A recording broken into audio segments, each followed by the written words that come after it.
Assalamualaikum warahmatullahi wabarakatuh. Pada kesempatan kali ini, kami akan memberikan sebuah paparan mengenai teori graf yang dimana masing-masing mencakup graf bipartit, graf planar, graf bidang, graf dual, cut set, upagraf, dan teorema Kuratowski sebagai tugas akhir dalam mata kuliah matematika diskrit. Dalam Astagfirullahaladzim. Dalam pemaparan kali ini, anggota tim kami ada satu, Mausin Alfarisi, Indah Ayu Mulyaningrum, Atayani Brastara Salwa, Muhammad Yahya Asakir, dan Muhammad Isa Abdan Syakuro.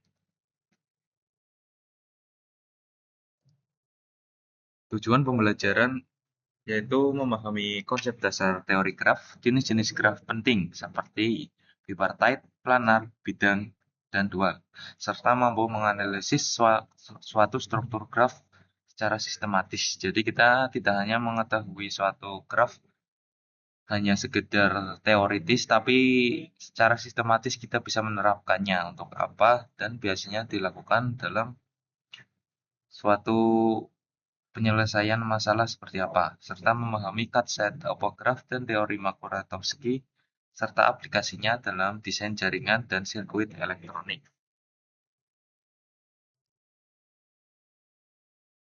Lanjut ada pengantar teori graf. Definisi graf adalah pasangan himpunan G, V, dalam kurung V, E, di mana V adalah himpunan simpul atau vertex dan E adalah himpunan sisi atau edge yang menghubungkan pasangan simpul. Graf sederhana dan terhubung. Graf sederhana tidak memiliki loop atau pengulangan ataupun sisi ganda. Graf terhubung berarti setiap pasang simpul dihubungkan oleh setidaknya satu lintasan. Jadi syarat adanya graf itu setidaknya memiliki satu pasang simpul yang saling terhubung atau satu lintasan. Jenis graf berdasarkan struktur. Graf dapat diklasifikasikan berdasarkan arah sisi, berarah atau tak berarah, bobot sisi, berbobot maupun tak berbobot, dan sifat keterhubungan antar simpulnya. Yang pertama kita membahas graf bipartite. Definisinya adalah graf bipartite graf dengan himpunan vertex V atau V yang terbagi menjadi dua himpunan terpisah, V1 dan V2, di mana setiap sisi hanya menghubungkan vertex dari V1 ke V2. Artinya tidak ada hubungan langsung antara dua vertex yang berada dalam himpunan yang sama. Sebagai contohnya, jika menggunakan sistem perkuliahan, maka V1 dapat mewakili sebagai mahasiswa dan V2 sebagai mewakili mata kuliah. Sebuah sisi menunjukkan bahwa seorang mahasiswa mengambil mata kuliah tertentu. Lanjut tidak ada siklus ganjil. Salah satu sifat penting graf bipartit adalah tidak mengandung siklus dengan panjang ganjil atau odd cycle. Sifat ini merupakan perlu dan cukup bagi suatu graf untuk disebut sebagai graf bipartit. Jadi ini adalah kayak sebuah syarat untuk terjadinya graf bipartit. Jadi, apabila suatu graf memiliki siklus ganjil, maka graf tersebut tidak dapat dikategorikan sebagai graf bipartit. Karena perpindahan selalu terjadi dari himpunan pertama ke himpunan kedua secara bergantian. Siklus yang terbentuk pasti memiliki jumlah sisi genap. Lanjut pewarnaan dua warna. Graf bipartit juga dapat diwarnai menggunakan tepat dua warna atau disebut two coloring. Setiap vertex yang bertetangga harus memiliki warna yang berbeda, sehingga tidak ada dua vertex yang saling terhubung mempunyai warna yang sama. Misalnya, semua vertex mahasiswa dapat diberi warna biru, sedangkan semua vertex mata kuliah diberi warna merah. Dengan demikian, setiap sisi selalu menghubungkan dua warna yang berbeda. Jadi, antar satu entitas dengan entitas lain tidak boleh memiliki hubungan yang dengan tujuan warna yang sama. Lalu ada graf bipartit lengkap. Terdapat konsep graf bipartit lengkap yang melambangkan dengan K underscore dalam kurung M, N. Pada graf ini, setiap vertex di himpunan V1 yang berjumlah M terhubung dengan seluruh vertex himpunan V2 yang berjumlah n. Karena setiap pasangan vertex saling terhubung, maka jumlah sisi yang dihasilkan adalah M kali N. Contohnya, jika terdapat 3 mahasiswa dan 4 mata kuliah, maka pada graf bipartit lengkap K underscore dalam kurung 3,4 akan terdapat 12 sisi. 12 sisi didapat dari mana? Didapat dari 3 mahasiswa dan 4 mata kuliah itu dikali. Jadi 3 kali 4 kan hasilnya 12, maka menghasilkan 12 sisi. Terus lanjut ke penerapan graf bipartit pada sistem penjadwalan mata kuliah. Ini seperti contoh kasusnya, penggunaan graf ini tuh digunakan ketika penjadwalan mata kuliah. Sekarang kami akan menjelaskan salah satu penerapannya. Dalam kasus ini, graf dibagi menjadi dua. Yang satu himpunan sebagai mahasiswa, yang kedua adalah himpunan mata kuliahnya. Sebuah sisi menunjukkan bahwa seseorang mengambil mata kuliah tertentu. Contohnya, mahasiswa A mengambil matematika diskrit dan algoritma. Mahasiswa B mengambil algoritma dan basis data. Hubungan tersebut dapat dimodelkan menggunakan graf bipartit karena nama mahasiswa hanya terhubung dengan mata kuliah, bukan dengan mahasiswa lainnya secara langsung. Artinya, si mahasiswanya itu terhubung dengan mata kuliahnya, himpunan mata kuliahnya, bukan himpunan mahasiswa dengan mahasiswa. Selain itu, konsep bipartit matching juga dapat diterapkan untuk memasangkan dosen dengan kelas yang akan diajar atau mahasiswa dengan dosen pembimbing, sehingga diperoleh pencocokan yang optimal tanpa terjadinya konflik jadwal. Dengan demikian, graf bipartit tidak hanya menjadi konsep matematika, tetapi juga memiliki peran penting dalam pengelolaan sistem akademik modern. Selanjutnya adalah graf planar. Secara definisi matematika, graf planar adalah sebuah graf yang titik-titik dan garisnya bisa digambar sedemikian rupa pada bidang datar tanpa ada garis yang saling bertabrakan atau tumpang tindih. Biar gampangnya, coba bayangin lagi ngecas HP, laptop, sama nyalain kipas di satu ruang. Kalau kabel-kabelnya berantakan di lantai dan saling menyilang, itu namanya graf planar. Nah, tugas kita di graf planar ini adalah merapikan kabel-kabel itu biar jalurnya terpisah rapi di dinding tanpa ada satupun kabel yang saling menumpuk. Contohnya seperti definisi graf planar. Graf yang dapat digambarkan pada bidang datar tanpa ada sisi yang saling bersilangan satu sama lain. Syarat-syaratnya graf planar berikut adalah untuk graf sederhana B kurang lebih dari 3B min 6. Tidak mengandung subdivisi K5 atau K3,3 sebagai subgraf. Rumus Euler. V min E plus F sama dengan 2, di mana V sama dengan vertex, E sama dengan edge, F sama dengan phase atau wilayah. Berikut untuk graf planar terhubung. Contoh non-planar. Graf K4 planar. Graf K5 dan K3,3 adalah contoh graf tidak planar atau non-planar. Berikutnya adalah contoh. Di slide ini, graf yang sebelah kiri kelihatannya seperti ruwet banget karena garisnya saling memotong garis tengah. Tapi kalau titik-titiknya kita geser posisinya seperti gambar yang di sebelah kanan, ternyata garis yang tadinya bertabrakan bisa ditarik memutar tanpa mengubah relasi antar titiknya. Graf yang tadinya kelihatan mustahil digambar rapi, ini ternyata adalah graf planar. Berikut penjelasannya. Graf tidak planar sama dengan K5 dan K3,3. K5, 5 vertex, 10 edge, dan K3,3 graf bipartit lengkap tidak dapat digambar tanpa persilangan sisi Keduanya adalah contoh klasik graf tidak planar. Graf planar sederhana. Graf planar dapat digambarkan tanpa sisi persilangan. Contoh, graf siklus C4 dan graf pohon memenuhi rumus Euler V min E plus F sama dengan 2. Yang selanjutnya ada graf bidang.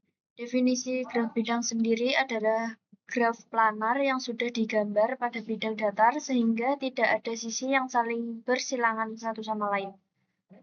Komponen graf bidang terdiri dari 3 komponen utama yaitu vertex atau simpul, edge yaitu sisi, dan face wilayah atau daerah, termasuk face tak terbatas di luar graf.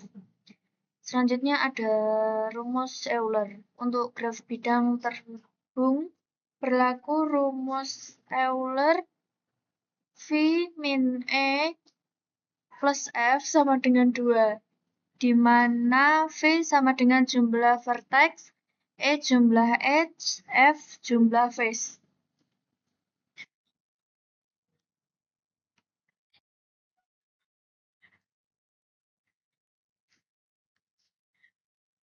Selanjutnya ada contoh graf bidang, yaitu rumus Euler V min E plus F sama dengan 2.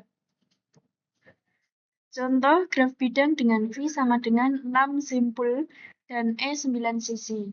Hitung jumlah face atau F, di mana F-nya adalah 2 min V plus E, yaitu 2 dikurangi 6 plus 9 sama dengan 5 wilayah termasuk face tak terbatas.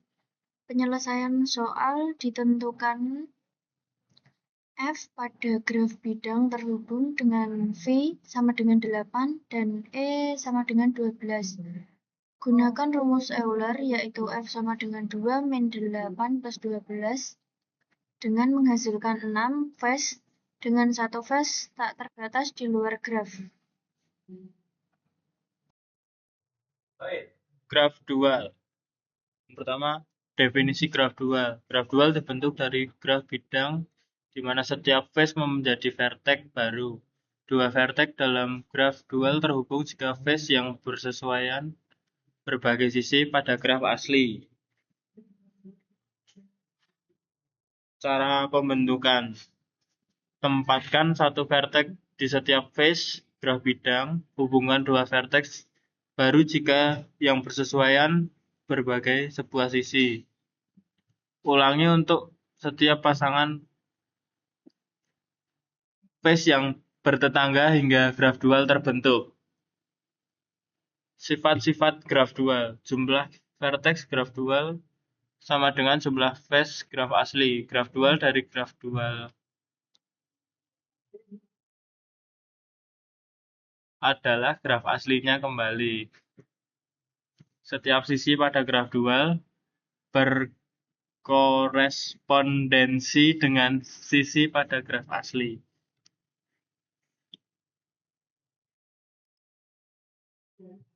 Contoh graf dual.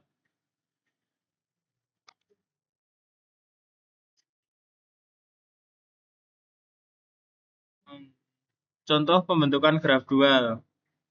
Ambil graf bidang G dengan 4 face. Setiap face menjadi vertex pada graf dual G. Tarik sisi antara dua vertex di G jika face-nya berbagi di sisi G.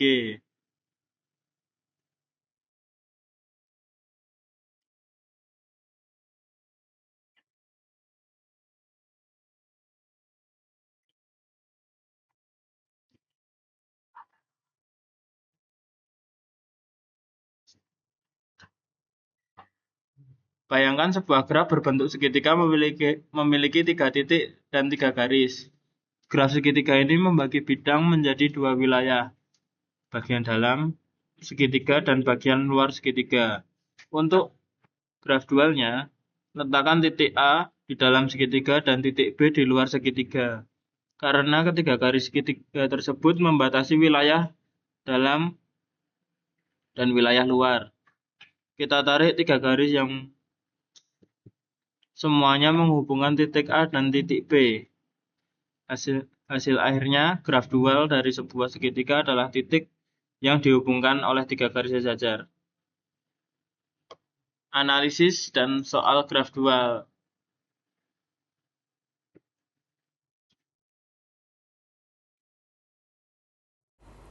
Baik, saya lanjut dengan cutset dan graf. Definisi cutset. Cutset adalah himpunan sisi minimal yang jika dihapus dari graf akan memutus graf menjadi 2 atau lebih komponen terpisah. Edge cut adalah himpunan sisi yang menghapusannya meningkatkan jumlah komponen terhubung dalam suatu graf. Vertex cut adalah himpunan verte yang jika dihapus menyebabkan graf terjadi tidak terhubung atau terisolasi. Apagraf atau bisa dibilang subgraf. Apagraf adalah graf H yang vertex dan sisinya merupakan subset dari graf G, termasuk apagraf induksi dan spanning subgraf. Baik, saya lanjut dengan teorema Kuratowski. Graf K5. Graf lengkap dengan 5 vertex tidak dapat digambar tanpa sisi bersilangan. Contoh, klasik graf tidak planar. Graf K 3,3. Graf bipartite lengkap 3 kurang 3 terbukti tidak planar dan menjadi dasar uji planaritas graf kompleks. Isi teorema. Suatu graf tidak planar jika dan hanya jika memuat subdivisi K5 atau K3,3 sebagai upgraf. Aplikasi teorema digunakan dalam desain jaringan komputer dan perancangan sirkuit elektronik tanpa persilangan jalur. Baik, yang terakhir, kesimpulan dan referensi. Ringkasan materi. Graf bipartite, planar, bidang, dual, cutset, upgraf, dan teorema Kuratowski adalah fondasi teori graf. Pentingnya teori graf. Teori graf diterapkan luas dalam jaringan komputer, sirkuit elektronik, dan optimasi sistem. Baik, hanya ini yang bisa kami jelaskan. Kalau ada kata-kata kami yang salah atau kurang dalam menjelaskan, mohon dimaafkan. Wabillahi taufiq wal hidayah. Assalamualaikum warahmatullahi wabarakatuh.